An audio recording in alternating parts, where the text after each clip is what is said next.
kita yuk ke Galeri Investasi Ubara Jaya.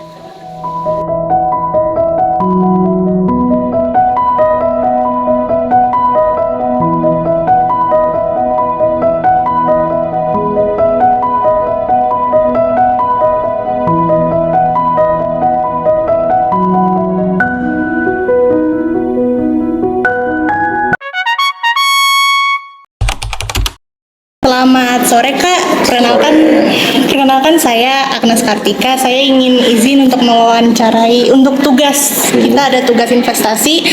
Izin atas dengan Kakak siapa? Oke, kalau saya ada nama saya Jadi Prawidinata sebagai Public Relation di KSPM Galeri Investasi. Oke, saya Abdul Malik selaku media kreatif dari KSPM. Baik, salam kenal ya Kak. Kita langsung ke pertanyaannya aja. Jadi apa aja sih Kak syarat yang dibutuhkan mahasiswa di sini untuk membuka akun di Galeri Investasi? Saya bilang. Syarat buat buka akun itu ada 4 doang. Jadi ada KTP, saya lupa lagi. Kalau untuk syarat pembukaan akun tuh ada 4. Yang pertama tuh yang jelas KTP, KTP pribadi, terus alamat email pribadi, terus nomor telepon pribadi, sama wajib mempunyai rekening pribadi juga, rekening tabungan. Oh, oke, baik. Itu aja ya? Iya, 4 itu aja. Oke, ada nggak sih Kak biaya yang perlu dipersiapkan saat membuka akun? Ada nggak? Kalau untuk biaya yang dipersiapkan tuh sebenarnya ya ada, cuman untuk persiapan biaya itu minimal ya kalau untuk memulai paling enggak ya 100.000 juga udah bisa untuk gitu. memulai investasi, karena kan ada harga saham tuh yang nggak sampai mahal banget ya, di range harga segitu juga udah ada sahamnya. Oh gitu. Untuk harga segitu. Oh ya baik. Terus kira-kira berapa sih Kak dana minimal untuk berinvestasi di sini? Dana minimal Minimal nggak ada, cuman kalau buat beli saham dia tuh udah start from 50. paling murah itu 500 perak. Oh, 500 perak, 100 perak paling murah. Yang ada di bursa. Oh, tergantung ya. Oh. Ya, di bursa kan ada 900 saham tuh yang ada di Indonesia. Jadi bisa kalian pilih. Yang paling murah itu ada 100 perak semua. Oh, siap-siap. Saham apa aja sih Kak yang disukain para mahasiswa di sini untuk berinvestasi di galeri ini? Kalau untuk saham favorit ya, kalau untuk keanggotaan kita dari ini sih Konglomerat. Dia para konglomerat di Indonesia, 9 ada di Indonesia, salah satunya Bapak Prayogo Pangestu atau yang biasa disebut Om Pepe ya. Jadi itu salah satu perusahaannya tuh atau emitennya tuh ada PTRO, terus ada Ada cuan, ada BRPT, segala macam. ada CDIA, baru itu CDIA. Oh, Itu sih. Apa sih Kak kira-kira tantangan paling besar mahasiswa ketika baru pertama kali terjun ke dunia saham? Untuk pertama kali tantangannya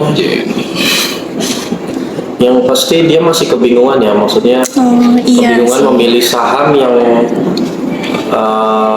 bagus menurut dia. Maksudnya kan untuk pertama kali kan masih belum ngerti tuh analisanya bagaimana, Masih awam ya. masih awam, terus dia belum mengerti analisa fundamentalnya, teknikalnya masih belum menguasai, jadi baru berpatokan dari informasi luar aja, paling informasi global kayak gitu. Tapi baik. belum bisa menganalisa secara fundamental dan teknikal. Itu aja sih tantangannya. Oh baik, oke. Nah pertanyaan terakhir nih Kak, ada nggak tips sederhana untuk mahasiswa supaya tidak salah langkah saat memulai investasi? Misalkan kita mau Jangan FOMO sih. Jangan ngomong. Jangan Oke. ikutin apa kata orang. Tapi kalau Oke, baik. untuk ajak investasi atau FOMO itu sebenarnya juga nggak apa-apa ya, maksudnya FOMO dalam hal yang baik, kayak contohnya investasi. Cuman ketika udah FOMO atau ngikut orang, ya mau nggak mau kita harus belajar juga, jangan cuma ikut-ikutan doang gitu. Kalau mau apa, paling nggak kita harus cari ilmunya lagi gitu. Oke, baik. Ya udah cukup sekian itu aja Kak. Ya. Cukup sekian ini aja. Terima kasih banyak sebelumnya Kak udah Jadi kesimpulan dari wawancara itu, kalau membuka akun di galeri investasi itu cukup membawa 4 persyaratan. Yang pertama, membawa KTP yang tertutup KTP pribadi. Yang kedua itu membutuhkan alamat email. Dan yang ketiga, nomor telepon pribadi. Dan yang keempat itu rekening tabungan pribadi. Nah, membuka akun di galeri investasi itu tidak dipungut biaya. Namun untuk mulai berinvestasi di galeri investasi itu ya minimal 100.000 lah untuk memulainya. Tapi kan harga saham juga bervariasi juga. Ada yang mulai dari 100 perak, 500 perak ya kan. Bahkan 50.000 juga bisa untuk membeli saham. Nah, mahasiswa di Bayangkara ya bisa lah mulai berinvestasi di galeri investasi. Cuma bermodal Rp50.000 kok. Ya, bisa dibimbing juga sama yang jaga di sana, ya kan? Apa salahnya kalau kita untuk berinvestasi di usia muda? Cia. Nah, apalagi mahasiswa pasti lebih suka saham yang murah terus melonjak tinggi ya kan. Nah, itu bisa ambil saham konglomerat. Contohnya itu ada Pak PP atau Pak Prajogo Pangestu. Nah, sahamnya itu ada CDIA, ada Cuan, ada banyak nih pokoknya. Nah, sahamnya itu waktu diterbitkan itu dia tuh mulai dari harga, setahu saya tuh dari 100 atau 300 perak per lembar lah. Nah, sekarang bisa dilihat kan bahwa sahamnya Pak PP itu melonjak tinggi.